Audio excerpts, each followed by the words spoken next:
paix sur vous. Petite vidéo parce que je vois énormément de bêtises sur les réseaux sociaux à propos du baptême. Qu'en gros, il suffit juste en fait de croire que Jésus est Dieu. Enfin voilà, enfin de lire la Bible, de croire que Jésus est Dieu, qu'il est notre sauveur, etc. Et puis c'est tout. On est chrétien et enfin voilà que le baptême, bah, c'est pas si ça important que ça. Chose qui est complètement faux. Euh, Bah, vous savez que j'ai un amour particulier à sortir des versets de la Bible pour vous justifier ça. Du coup, c'est parti. Donc, pour le baptême, dans Matthieu 3, versets 13 à 17. Alors Jésus vint de la Galilée au Jourdain, vers Jean, pour être baptisé par lui. Mais Jean s'y opposait en disant, c'est moi qui ai besoin d'être baptisé par toi, et tu viens à moi. Jésus lui répond, laisse faire maintenant, car il est convenable que nous accomplissions ainsi tout ce qui est juste.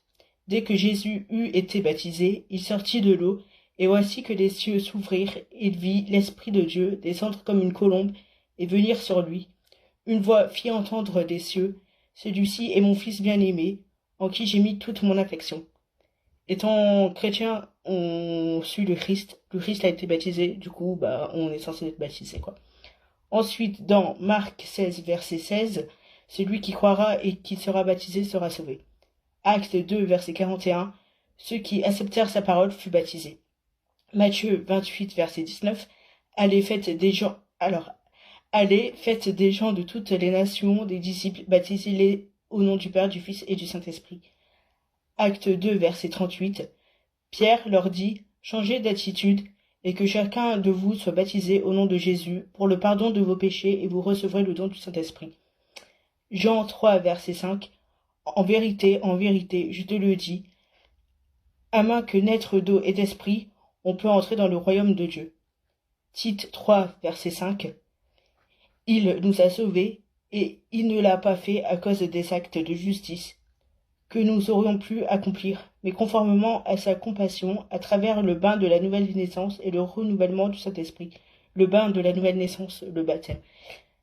Du coup, il y a plein d'autres encore de versets à propos du baptême. Mais voilà, donc la Bible part du baptême. On est chrétien, on suit la Bible. Du coup, on doit être baptisé. Donc, si vous croyez que Jésus est Dieu et votre Sauveur et que vous n'êtes pas baptisé, n'hésitez pas de contacter le catéchuménat de votre diocèse. Voilà, paix sur vous.